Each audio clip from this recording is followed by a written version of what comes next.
2013க்கு முன்னாடி நம்ம எலெக்ஷனில் ஓட் பண்ணும்போது ஏதாச்சும் ஒரு கேண்டிடேட்டை செலக்ட் பண்ணுன்ற கட்டாயம் இருந்துச்சு.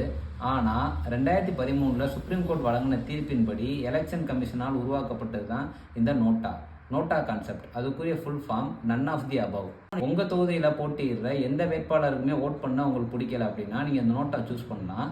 இந்த நோட்டா கொண்டு வர முக்கிய காரணம், நீங்கள் எலெக்ஷனில் எந்த கேண்டிடேட்டுக்கும் ஓட் பண்ண பிடிக்கலைன்னா நீங்கள் வீட்டில் இருந்துப்பீங்க 2013க்கு முன்னாடி. அப்போ உங்கள் ஓட்டை கள்ள ஓட்டாக பயன்படுத்திடுறாங்க.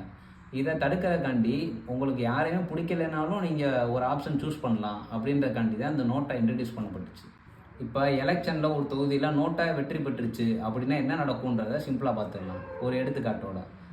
ஒரு தொகுதியில் மொத்தம் 1000 வாக்குகள் இருக்குது. அதில் நோட்டா 500 வாக்கும், ஏ அப்படின்ற நபர் 200 வாக்கும், பி அப்படின்ற நபர் 150 வாக்கும், சி அப்படின்ற நபர் 150 வாக்கும் பெற்றிருக்காங்க. இந்த இடத்துல நோட்டா 500 வாக்கு பெற்றிருக்கல, அப்போ நோட்டா தான் வின் பண்ணியிருந்துருக்கணும். ஆனால் செகண்ட் லீடிங்கில் உள்ள அந்த ஏ 200 வாக்கு பெற்றவர் தான் வின்னிங் அப்படின்னு அறிவிப்பாங்க. நமக்கு இந்த தொகுதியில் எந்த வேட்பாளரையும் பிடிக்கலைனாலும் நம்ம ஒரு ஆப்ஷன் சூஸ் பண்ணி ஓட் பண்ணோம்.